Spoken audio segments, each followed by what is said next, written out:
ये दूसरा जो है लेक्चर आप लोग जो है मैट्रिक्स का है, तीसरा चैप्टर का दूसरा लेक्चर है। इसमें हम लोग टाइप्स ऑफ मैट्रिक्स के बारे में अध्ययन करेंगे। मैट्रिक्स कितने प्रकार का होता है ये जानना बहुत ज़रूरी है और ये आपको सवाल बनाने में बेसिक में बहुत काम करेगा। इस बात को ध्यान में रखिएगा। ये नहीं कि चलो भाई टाइप से लिखा है, ये सवाल नहीं ना है। सवाल कैसे बनता है? सवाल तो कंसेप्ट में बनता है। कंसेप्ट कब मिलता है? जब थ्योरी आप पढ़ते हैं। तो थ्योरी जो भी आपको दे रहे हैं इसको एकदम सीरियसली पढ़िएगा, नोट कीजिएगा और बाकी जो है इसको एकदम ध्यान रखिए। देखिए, हम आपको आज जो है टाइप्स ऑफ मैट्रिसेस के बारे में बतलाते हैं। पंक्ति आव्यूह यानी रो मैट्रिक्स किसको कहते हैं? रो मैट्रिक्स, पंक्ति आव्यूह। If in a matrix has only one row, यदि मैट्रिक्स में केवल एक ही रो होता है तो इसको देन तब it is called row matrix, तब हम इसको रो मैट्रिक्स कहते हैं। अभी तुरंत दिखाए थे आपको मैट्रिक्स। देखिए ये इसमें क्या है, रो की संख्या एक ही है, रो की संख्या एक है, लेकिन कॉलम कितना है? देखिए एक दो तीन तो कॉलम है। तो ऑर्डर क्या होता था? नंबर ऑफ रो गुना नंबर ऑफ कॉलम। तो 1 गुना 3 का ये मैट्रिक्स हो गया। यदि कोई किसी मैट्रिक्स में एक ही रो रहता है उसको रो मैट्रिक्स कहते हैं। कॉलम मैट्रिक्स स्तंभ आव्यूह। If in a matrix has only one column, यदि किसी भी मैट्रिक्स में केवल एक ही कॉलम होता है तब यानी then it is called column matrix. देखिए एक मैट्रिक्स उदाहरण लिए हैं जिसमें कॉलम एक ही है आपके पास, रो लेकिन कितना है? देखिए R1 R2 R3 है, लेकिन कॉलम आपके पास एक ही है, इसीलिए इसको हम लोग क्या किए? कॉलम मैट्रिक्स कहे। स्क्वायर मैट्रिक्स की बात करते हैं हम लोग। देखिए स्क्वायर मैट्रिक्स की बात करते हैं। आखिर स्क्वायर मैट्रिक्स किसको कहते हैं? ध्यान दीजिएगा आप लोग। तीसरा टाइप होता है square matrix. If in a matrix number of rows is equal to number of column, यानी मैट्रिक्स में अगर रो की संख्या कॉलम की संख्या के बराबर होगा देन यानी तब it is called square matrix, तब हम उसको स्क्वायर मैट्रिक्स कहते हैं। दैट इज अर्थात देखिए एक एलिमेंटल फॉर्म में एक मैट्रिक्स लिए हैं ए बराबर Aij m क्रॉस n, जहां वेयर यानी m क्या है? n के बराबर है। अगर m n के बराबर, रो कॉलम के बराबर, ये रो है और ये कॉलम है। m यहाँ नंबर ऑफ रो है और n क्या है? Number of column. m क्या है आपका? ये नंबर ऑफ रो है। m को आप कह सकते हैं, यहाँ m को कह सकते हैं नंबर ऑफ रोज, और n जो है आपका, n जो है क्या है? Number of column. n आपका नंबर ऑफ कॉलम है, समझ गए ना। i जो है इसको नंबर ऑफ रो कहते हैं। i को जो है i नंबर ऑफ रो और j नंबर ऑफ कॉलम होता है, समझ गए ना। ये हो गया। अब रो कॉलम क्या होता है? स्क्वायर मैट्रिक्स में आपस में बराबर होता है। जैसे कि एक मैट्रिक्स लिए हैं, स्क्वायर मैट्रिक्स कंसीडर किए हैं।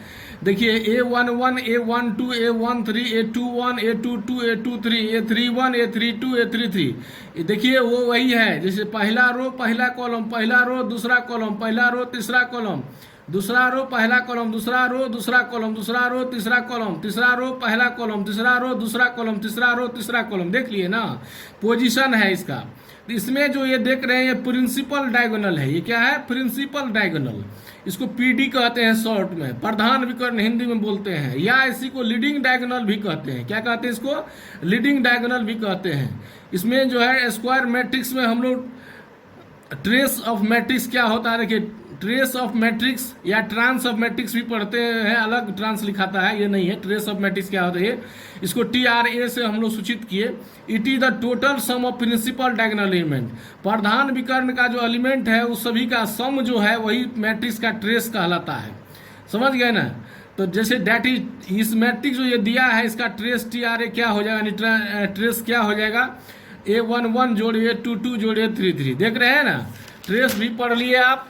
उसके बाद देखिए हम लोग बात करते हैं, जैसे कि एक एग्जाम्पल लेके हम ट्रेस निकाल रहे हैं। देख लीजिए ए बराबर हमारे पास एक मैट्रिक्स है, जैसे अब देख रहे हैं सामने में एक मैट्रिक्स, इसका ट्रेस जो निकालेंगे हम लोग तो क्या हो जाएगा? इसका प्रिंसिपल डायगोनल एलिमेंट को जोड़ देंगे तो 8 3 11 है, सब जुट गया भैया। तो ट्रेस जो है इसका क्या हो गया? जोड़ने के बाद ये 22 हो गया। रेक्टेंगुलर आयताकार आव्यूह की बात करते हैं। If in a matrix number of rows is not equal to number of column then it is called rectangular matrix. यदि मैट्रिक्स में रो की संख्या कॉलम की संख्या के बराबर न हो तो हम लोग क्या कहते हैं? इसको रेक्टेंगुलर मैट्रिक्स कहते हैं। आई जो देख रहे हैं ना यहाँ पे, ये जो आई जो है ये जो आई देख रहे हैं आप, ये आई, इसको हम लोग नंबर ऑफ रो कहते हैं। नंबर ऑफ रोज। ये जो देख रहे हैं जे, इसको कहते हैं नंबर ऑफ कॉलम कहते हैं, ये देख रहे हैं जो है, ठीक है ना। एम को भी नंबर ऑफ रो, एन को नंबर ऑफ कॉलम। एम क्या हो गया, रो हो गया, एन क्या हो गया, कॉलम हो गया। समझ गए ना, ये सब ध्यान रखना है। देखिए रेक्टेंगुलर मैट्रिक्स में क्या बोले, रो अगर कॉलम के बराबर नहीं होगा तो क्या होगा, ये रेक्टेंगुलर मैट्रिक्स होगा। यानी बराबर नहीं होगा इसका मतलब दोनों हो जाता है भाई, या तो कोई छोटा होगा या बड़ा होगा। बराबर नहीं होने का मतलब क्या है, या तो बड़ा होगा या छोटा, या तो रो कॉलम से छोटा होगा या रो कॉलम से बड़ा होगा, यही ना हो सकता है। जैसे एक उदाहरण लिए हैं, यहाँ देख लीजिए, एक कोई मैट्रिक्स है जिसमें देखिए 2 × 3 है, एम और एन, एम का मान 2 है और एन का मान 3 है। देखिए एम एन से छोटा हुआ ना, एम एन से छोटा हुआ। यहाँ देखिए एक मैट्रिक्स ले लिए हैं, इसमें क्या है, एम और ये एन है। ये पहले एम होता है फिर एन होता है, नंबर ऑफ रो गुना नंबर ऑफ कॉलम। देखिए एम क्या है, एन से बड़ा है। तो अभी देख लिए ना, बराबर नहीं है तो या तो बड़ा होगा या छोटा होगा। इसी आधार पर रेक्टेंगुलर मैट्रिक्स को दो भाग में बांटा गया। It is of 2 types. देखिए हॉरिजेंटल मैट्रिक्स, हॉरिजेंटल में if in a matrix number of row is lesser than number of column, अगर रो की संख्या रो की संख्या जो है कॉलम की संख्या से अगर कम होगा, देन तब it is called horizontal matrix, तब इसको क्षैतिज आव्यूह कहते हैं। हॉरिजेंटल मैट्रिक्स, रो की संख्या कॉलम संख्या से अगर कम होगा तो इसको क्षैतिज आव्यूह कहते हैं। यही चीज रो की संख्या से जैसे vertical matrix, if in a matrix number of rows is greater than number of column then it is called vertical matrix. देखिए रो की संख्या इसमें क्या है, कॉलम की संख्या से बड़ा है, यानी एम क्या है, एन से बड़ा है, 3 क्या है, 2 से बड़ा है। इस स्थिति में इसको हम लोग वर्टिकल मैट्रिक्स कहते हैं। समझ गए ना। विकर्ण आव्यूह यानी डायगोनल मैट्रिक्स की बात करते हैं हम लोग। If in a square matrix all element is 0 except then its principal diagonal element, and any principal diagonal element may और मे नॉट बी 0। कोई प्रिंसिपल डायगोनल एलिमेंट 0 हो भी सकता है, नहीं भी हो सकता है। Is called diagonal matrix. देख रहे हैं ना, ऐसा स्क्वायर मैट्रिक्स जिसमें डायगोनल एलिमेंट को छोड़कर बाकी सभी एलिमेंट 0 हो। एक्सेप्ट मतलब एक्सेप्ट जो होता है, except EXCEPT, except EXCEPT, except मतलब होता है छोड़कर। यही CEPT एक्सेप्ट मतलब होता है स्वीकार करना। ध्यान दीजिएगा, ये सब मीनिंग पर ध्यान दीजिएगा, नहीं तो आपको लेके उलट जाएगा। समझ गए ना, और अर्थ का अनर्थ हो जाएगा। If in a square matrix all element is 0 except यानी छोड़कर, देन प्रिंसिपल डायगोनल एलिमेंट, प्रधान विकर्ण के सदस्य को छोड़कर सभी क्या होगा, 0 होगा। And any principal diagonal element may और मे नॉट बी 0, कोई भी प्रिंसिपल डायगोनल एलिमेंट 0 हो भी सकता है, नहीं भी हो सकता। Is called diagonal matrix. जैसे उदाहरण देख लीजिए, यहाँ पे जो है ये जो है डायगोनल एलिमेंट को छोड़कर बाकी सभी क्या है, 0 है। लेकिन डायगोनल एलिमेंट में क्या बोले, कोई 0 हो भी सकता है, नहीं भी हो सकता है। इसको हम लोग इस तरह से भी लिख सकते हैं, डायगोनल मैट्रिक्स। ए जैसे मैट्रिक्स, इसी मैट्रिक्स को हम लिखे हैं DIA 590 लिखे हैं। देख रहे हैं ना, ये भी डायगोनल है। जैसे बी मैट्रिक्स है कोई हमारा, देखिए इसमें डायगोनल एलिमेंट 0 नहीं लिए। डायगोनल एलिमेंट को छोड़कर बाकी सभी सदस्य क्या है, 0। डायगोनल एलिमेंट को छोड़कर बाकी सभी सदस्य अगर 0 होता है तो ऐसे मैट्रिक्स को हम लोग जो है डायगोनल मैट्रिक्स कहते हैं। अब देख लिए डायगोनल मैट्रिक्स। उसके बाद देखिए स्केलर मैट्रिक्स क्या होता है, ये भी डायगोनल मैट्रिक्स का ही टाइप है। If in a diagonal matrix all principal diagonal element will be equal, यदि प्रधान विकर्ण का सभी सदस्य क्या हो जाए, बराबर हो जाए। कहने का अर्थ ये हुआ, जब यहाँ 9 है तो यहाँ भी 9, यहाँ भी 9 हो जाता, तो ऐसे मैट्रिक्स को हम लोग स्केलर मैट्रिक्स कहेंगे। समझ गए ना, क्या कहेंगे इसको, स्केलर मैट्रिक्स कहेंगे। और जैसे डेट इज, हम इसका अर्थात एक एलिमेंटल फॉर्म में मैट्रिक्स लिखे हैं। देखिए A बराबर AIJ M क्रॉस M जो है, यानी स्क्वायर मैट्रिक्स है, इसलिए रो कॉलम बराबर ही है। वेयर जहाँ AIJ बराबर 0 है, कब, जब व्हेन I J के बराबर नहीं है।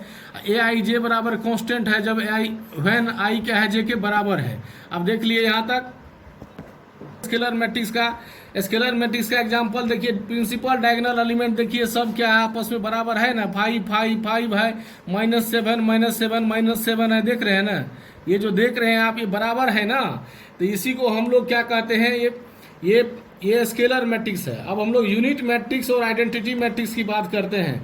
If in A if in a diagonal matrix all principal diagonal element will be equal to unity, सभी प्रधान विकर्ण का एलिमेंट जो है यह क्या है, एक इकाई के बराबर होगा। देख रहे हैं ना, एक इकाई के बराबर है ना, इसमें भी आप देख रहे हैं एक इकाई के बराबर है ना, तो ये यूनिट मैट्रिक्स कहलाता है। क्या कहलाता है भैया? ये यूनिट मैट्रिक्स कहलाता है। ये 2 ऑर्डर है, ये 3 ऑर्डर है, 4 ऑर्डर है, 5 ऑर्डर, कितनों ऑर्डर आप ले सकते हैं। देख रहे हैं ना। और यूनिट मैट्रिक्स को हम लोग आई से सूचित करते हैं। यूनिट मैट्रिक्स को क्या करते हैं हम लोग? आई से सूचित करते हैं। जैसे यूनिट मैट्रिक्स 2 ऑर्डर का है तो इसको हम लोग I2 लिखे। यूनिट मैट्रिक्स अगर 3 ऑर्डर का है तो इसको I3 भी लिखेंगे। यूनिट मैट्रिक्स अगर 4 ऑर्डर का होगा तो इसको I4 भी लिखेंगे। कितनों ऑर्डर का हो सकता है, समझ गए ना। अब देखिए, ध्यान से देखिए, जीरो मैट्रिक्स और नल मैट्रिक्स की बात करते हैं। If in a matrix all element is zero then it is called zero matrix और null matrix and it is denoted by zero. Zero matrix को जीरो से सूचित करते हैं। जैसे कि जीरो मैट्रिक्स 2 ऑर्डर का, आप देख लीजिए यहाँ 2 ऑर्डर का जीरो मैट्रिक्स है। इसी को O2 भी लिखते हैं। आप लोग ऑक्सीजन नहीं पढ़ने लगिएगा। देखिए ये 3 ऑर्डर 3x3 यानी 3x3 का जो है ये जीरो मैट्रिक्स है। इसको ओजन मत पढ़िएगा। देख रहे हैं ना जीरो मैट्रिक्स क्या होता है, उसमें सभी सदस्य क्या होता है? जीरो होता है। जीरो मैट्रिक्स में सभी सदस्य क्या होता है? जीरो होता है। Single tone matrix, if in a matrix only one, if in a matrix has only one element, अगर किसी मैट्रिक्स में केवल एक ही एलिमेंट होता है then it is called singleton matrix. तब उसको हम लोग सिंगल टोन मैट्रिक्स। जैसे देखिए एक मैट्रिक्स है जिसमें 5 अकेले है, एक ही रो एक कॉलम हो गया। जैसे एक 15 है, ये एक ही रो एक कॉलम हो गया, तो सिंगल टोन मैट्रिक्स हो गया। देखिए मैट्रिक्स का टाइप्स चल रहा है। कंपेरेबल मैट्रिक्स क्या है? 10वां में जो है इसका टाइप है। If A and B are 2 matrices having same order then it is called comparable matrix. अगर 2 मैट्रिक्स का ऑर्डर समान हो, जैसे ये मैट्रिक्स का देखिए 3x3 का है, बी भी मैट्रिक्स 3x3 का है, तो इसको हम लोग कंपेरेबल मैट्रिक्स बोलेंगे। उसके बाद देखिए इक्वल मैट्रिक्स क्या है? If A and B are 2 matrices having order same and its corresponding elements are also same then it is called equal matrix. देखिए 2 मैट्रिक्स, देखिए 2 मैट्रिक्स हम लिए हैं, इसका ऑर्डर भी समान है, ऑर्डर भी इसका क्या है? समान है, लेकिन इसका संगत सदस्य भी क्या है? बराबर है। 8 8 4 4 3 3, देख रहे हैं 2 2 3 3 5 5 8 8 7 7 6 6, देखिए संगत सदस्य भी ऑर्डर के साथ साथ अगर इसका सदस्य भी अगर बराबर है तो वैसे मैट्रिक्स को हम लोग इक्वल मैट्रिक्स कहते हैं। उसके बाद ट्रायंगुलर मैट्रिक्स देखिए, if in a square matrix all element below और एबव, बिलो मतलब नीचे, एबव मतलब ऊपर, the principal diagonal element will be zero then it is called triangular matrix. यानी प्रधान विकर्ण जो ये देख रहे हैं, इसके या तो ऊपर का सदस्य सभी जीरो हो या प्रधान विकर्ण से अगर नीचा का सभी सदस्य जीरो हो तो इसको हम लोग ट्रायंगुलर मैट्रिक्स कहते हैं। यह 2 प्रकार का होता है, अपर ट्रायंगुलर मैट्रिक्स और दूसरा होता है lower triangular matrix. Upper triangular में क्या होता है? ये जो प्रिंसिपल डायगोनल जो देख रहे हैं, इसका नीचा का सभी सदस्य जीरो हो जाता है। देखिए तो त्रिभुज तो ऊपरे में बना है, इसीलिए इसको हम लोग अपर ट्रायंगुलर बोलते हैं। लोअर ट्रायंगुलर में क्या होता है? मैंने प्रधान विकर्ण के ऊपर का सभी एलिमेंट क्या हो जाता है? जीरो हो जाता है, जिसको हम लोग लोअर ट्रायंगुलर मैट्रिक्स कहते हैं। टाइप से यहाँ खत्म हुआ। इसके बाद अगले वीडियो में आपको मैट्रिक्स का एडिशन का प्रॉपर्टी ये सब पढ़ाएंगे।